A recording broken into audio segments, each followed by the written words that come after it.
Just I guess a rhetorical question for everybody who's non-binary. Because I'm gonna say I'm gonna say the elephant that's in the room, because it's something I struggle with stuff too to this day. Um, Trans woman, my beauty days are over as I start to age and lose hair and have seasonal damage to my skin and all those other fun things. And actually, I went back into the dating world for a little while.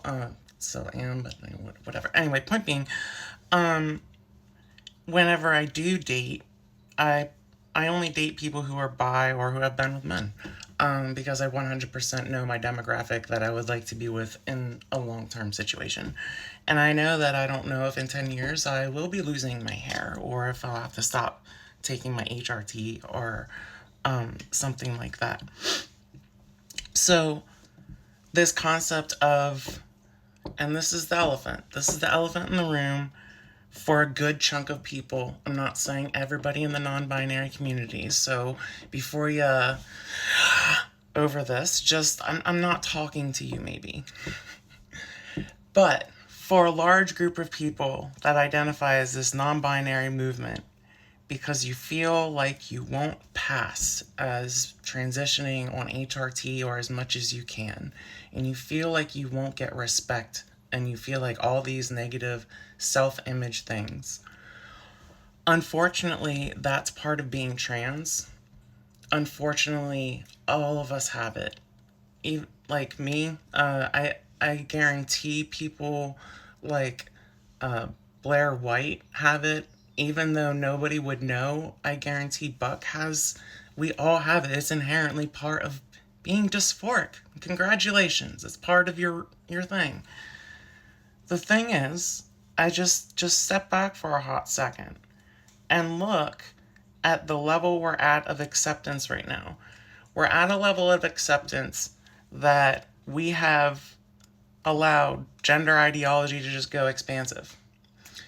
If instead of standing in this middle spot because you're afraid that you won't pass, or you're afraid people will be mean to you, or you're afraid of this or that, I think society is showing that they're not going to be.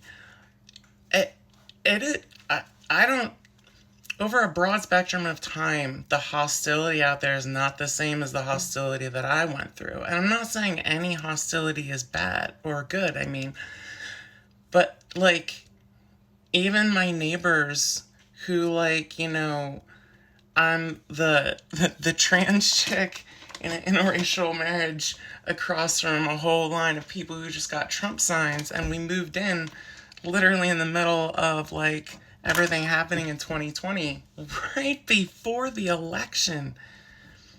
Everybody's cordial.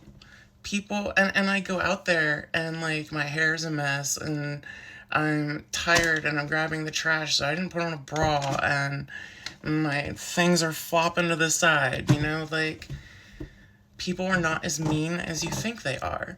There are people being mean in social media and people being mean on news and all that other fun stuff because they're angry and they're farming their crowd. They're farming their crowd and they're getting a rile up to do something. But if you just stop with the intermediary and set yourself apart from the people who may be doing it for attention.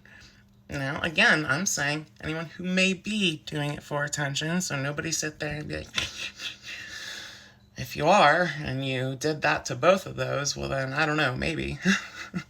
So anyway, it's just something to ask yourself. Are you saying that you're non-binary because you're part of the non-binary movement? Or are you saying you're non-binary because you're afraid that people will be mean to you transitioning to the other, transitioning? It is work. People will be mean to you. I get called sir all the time. I have people troll me online all the time. On dating apps, people are savage because they didn't always have LGBTQ ones. It is something that you are going to have to unfortunately do. It's part of moving out into society. We've had this weird break from society since 2020 of like no contact and limited interaction. And when we do have interaction with people of opposite viewpoints, we feel like it's going to be this war battle. But you need to start getting out there and take that step forward in your transition.